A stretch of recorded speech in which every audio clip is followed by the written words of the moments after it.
जब शादी के बहुत साल तक संतान ना हो तो घर वालों के ताने, बाहर वालों के ताने, और ऐसे में जब आप बच्चे की प्लानिंग करोगे तो बच्चा या तो गर्भ में आएगा ही नहीं, और गर्भ में आ जाएगा तो कुछ ही महीनों में वो डैमेज हो जाएगा, गर्भपात हो सकता है। नमस्कार। यदि आपके विवाह को बहुत समय हो चुका है और अभी तक आपके संतान नहीं हुई और आपने बहुत सारे उपाय कर लिए ज्योतिष से संबंधित, इसके अलावा आपने बहुत सारे डॉक्टरों को भी दिखा लिया, लेकिन कोई भी लाभ अगर आपको नहीं मिल रहा है तो उसमें कारण हो सकता है आपके घर का वास्तु दोष। अब ये वास्तु जो दोष है ये हम आज एक प्रैक्टिकल तरीके समझेंगे कि आप घर में किस डायरेक्शन में सो रहे हैं जिसकी वजह से आपको संतान होने में प्रॉब्लम आ रही है। इसको क्योंकि देखिए, संतान हर किसी को चाहिए होती है। जब संतान किसी व्यक्ति को प्राप्त होती है तो उसके चेहरे पर एक अपनी ही खुशी होती है, माता पिता के चेहरे पे एक अलौकिक खुशी होती है और उस खुशी को बयां नहीं किया जा सकता क्योंकि वो अंदर से ही महसूस की जा सकती है। लेकिन जब शादी के बहुत साल तक संतान ना हो तो घर वालों के ताने, बाहर वालों के ताने ये सुनने को मिलते हैं और हमारा मन टूटने लगता है। तो इस वीडियो में हम ये समझेंगे कि वो वास्तु का कौन सा दोष है जिसकी वजह से संतान होने में दिक्कत आती है। तो आप देखिए, इस तरह से ये एक मकान का हमने समझाने के लिए मैप लिया है और इस मकान के नक्शे के अनुसार हम ये जानेंगे कि आप घर के इस डायरेक्शन में तो नहीं सो रहे। यदि सो रहे हैं तो संतान पैदा होने में आपको निश्चित ही दिक्कत होगी।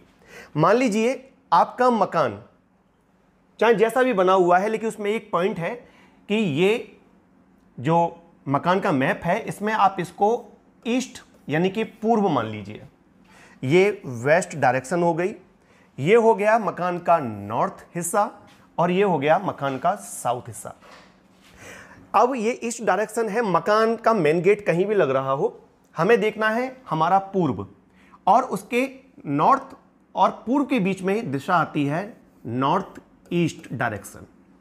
ये जो नॉर्थ ईस्ट है, अब आप इसमें आप देखेंगे कि इसमें जो रूम है वो नॉर्थ ईस्ट डायरेक्शन के अंदर बना हुआ है। इसके अलावा एक और यहां पर रूम है, ये बना हुआ है साउथ ईस्ट डायरेक्शन के अंदर, क्योंकि ये ईस्ट और साउथ के बीच में आ रहा है और ये वाला एक रूम बना हुआ है ये साउथ में आ रहा है। तो इस मकान के अंदर, मकान के मैप के अंदर 3 रूम है, नॉर्थ ईस्ट, साउथ ईस्ट और साउथ। अब यदि आपका बेडरूम नॉर्थ ईस्ट का है, यहां का है, यानी कि आप इस वाले बेडरूम के अंदर पति पत्नी आप लोग सो रहे हैं, तो याद रखिएगा पुरुष के लिए यानी कि आदमी के लिए ये वाला रूम बहुत अच्छा है क्योंकि ये जल तत्व है, लेकिन महिला होती है अग्नि तत्व और अग्नि जब जल में जाती है तो वो शांत हो जाती है। यानी कि कोई महिला अगर इस रूम के अंदर सोएगी तो वह जल तत्व के अंदर आ जाएगी, यानी कि अग्नि जल तत्व के अंदर आ जाएगी और ऐसे में जब आप बच्चे की प्लानिंग करोगे तो बच्चा या तो गर्भ में आएगा ही नहीं, और गर्भ में आ जाएगा तो कुछ ही महीनों में वो डैमेज हो जाएगा, गर्भपात हो सकता है, या फिर आपको बहुत सारा ट्रीटमेंट लेकर के टेस्ट ट्यूब बेबी वगैरह कराने के बाद भी आपको संतान का सुख प्राप्त होने में बाधाएं आ सकती हैं। तो सबसे पहले अगर आप यहां सो रहे हैं नॉर्थ ईस्ट में तो आप अपने बेडरूम को चेंज कर दें। यदि आपके पास में साउथ ईस्ट का बेडरूम है तो आप साउथ ईस्ट के बेडरूम में आ जाएं। ये बहुत शुभ बेडरूम रहेगा संतान प्राप्ति के लिए। यदि किसी कारण से आपके पास ये वाला बेडरूम नहीं है तो देखिए घर में साउथ डायरेक्शन के अंदर बेडरूम है या नहीं। यदि है तो आप साउथ डायरेक्शन वाले बेडरूम के अंदर आ जाइए क्योंकि ये भी अग्नि है और ये भी अग्नि तत्व है। यहां पर आप कहीं भी आकर के अगर सोएंगे तो आपको संतान पैदा होने का, सुख प्राप्त होने के चांस कई गुना बढ़ जाएंगे। अब बहुत से समय पर क्या होता है कि हमारे पास जो बेडरूम होता है वो केवल नॉर्थ ईस्ट का रह जाता है, यहां कहीं भी बेडरूम नहीं होता। और अगर आपके पास साउथ वेस्ट का है तो ये मास्टर बेडरूम की जगह है, जैसे इसमें बना हुआ नहीं है। अगर आपका इस जगह पर बेडरूम बना हुआ है तो ये भी बहुत बढ़िया माना जाएगा संतान प्राप्ति के लिए। आप यहां भी आ सकते हैं इस बेडरूम को छोड़कर। यदि यहां नॉर्थ में बना हुआ है तो नहीं लेना, ये तो लेना ही नहीं है। इसके अलावा यदि यहां बना हुआ है बेडरूम तो भी नहीं लेना है, क्योंकि ये संतान को गर्भ में नहीं ठहरने देता है, क्योंकि ये नॉर्थ वेस्ट डायरेक्शन है, ठीक है ना।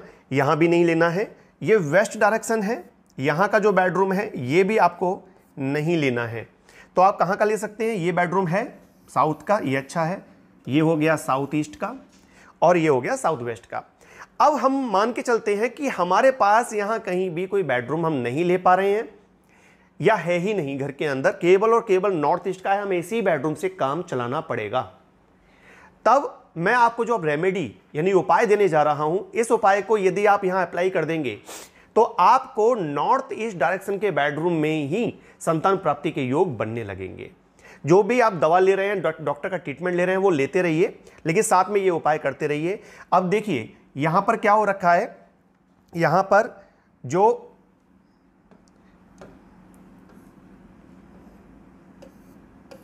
यहां पर देखिए आप, यहां एक बेड पड़ा हुआ है जो आपके रूम में भी पड़ा होगा बेड। उस बेड के नीचे आपको ये रेमेडी करनी है। जैसे ये बेड है, मान लीजिए ये बेड यहां पड़ा हुआ है, इस बेड के नीचे आपको उपाय करना है। और उपाय क्या होगा, उपाय होगा ग्रीन कारपेट। एक ग्रीन कलर का कारपेट आपको लेना है, हरे रंग का कारपेट लेना है। उस ग्रीन कारपेट को या तो आप अपने पूरे के पूरे रूम में, या तो उस ग्रीन कारपेट को आप अपने पूरे रूम की जमीन पर आप जो है उसको पूरी जमीन पर पूरे कमरे में आप उसको बिछा दें ग्रीन कारपेट को।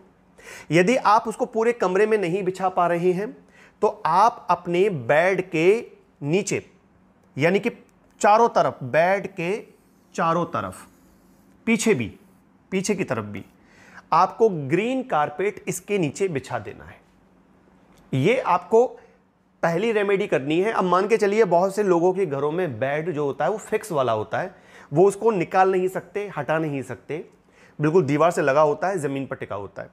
तो अगर आप इसके जमीन पर नहीं बिछा पा रहे हैं तो आप जो गद्दे पड़े हुए हैं, इन गद्दों को हटा के इनके नीचे ग्रीन कारपेट डाल लो और उनके ऊपर आप गद्दे रखिए। इस तरह से आप इसको जो है बैलेंस कर पाएंगे।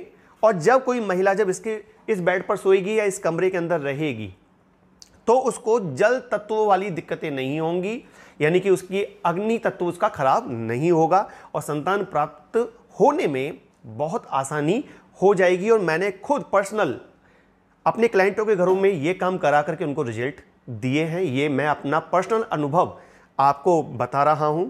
इस तरह से एक और बात का आपको ध्यान रखना है, और वो ध्यान ये रखना है कि इस कमरे का कलर, पूरे कमरे का कलर आपको स्काई ब्लू नहीं रखना है, जबकि इस डायरेक्शन का जो कलर है वो स्काई ब्लू ही है।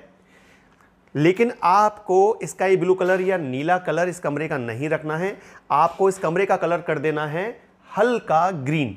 दीवारों का कलर, जैसे इसमें दीवार पे आप देख रहे हैं जो कलर हो रहा है हल्का ग्रीन, तो हल्का ग्रीन कलर आपको चारों दीवारों पर करवा देना है। छत आपको वाइट ही रखनी है। इस तरह से और ध्यान रखने वाली बात कि आप नीले रंग की बेड शीट्स यानी कि नीले कलर का कोई भी कपड़ा बेड पर नहीं बिछाएंगे। आप जब भी यूज करेंगे आप हल्का ग्रीन यूज कर सकते हैं यहाँ पर। इसके अलावा दूसरा कोई कलर आपको यूज करना है तो आप इसमें कलर ले सकते हैं हल्का सा पिंक कलर, हल्का पिंक कलर यहाँ चल जाएगा। बहुत से लोग सोचेंगे कि ये जल तत्व है फिर पिंक क्यों बता रहे हैं, लेकिन ये संतान के होने के लिए रेमेडी बताई जा रही है, इसलिए ये कलर बताया जा रहा है। तो मुझे ये आशा है कि आप इस उपाय को अच्छी तरीके से समझ गए होंगे। आप जो इसको अपने जीवन में उतारिए, इसे करिए, इससे आपको लाभ मिलेगा। वीडियो आपको कैसा लगा कमेंट के माध्यम से जरूर बताइएगा, और ऐसे ही वीडियो देखने के लिए हमारे साथ जुड़े रहिए और देखते रहिए JDJ एस्ट्रोलॉजी यानी जीवन दर्पण ज्योतिष। नमस्कार।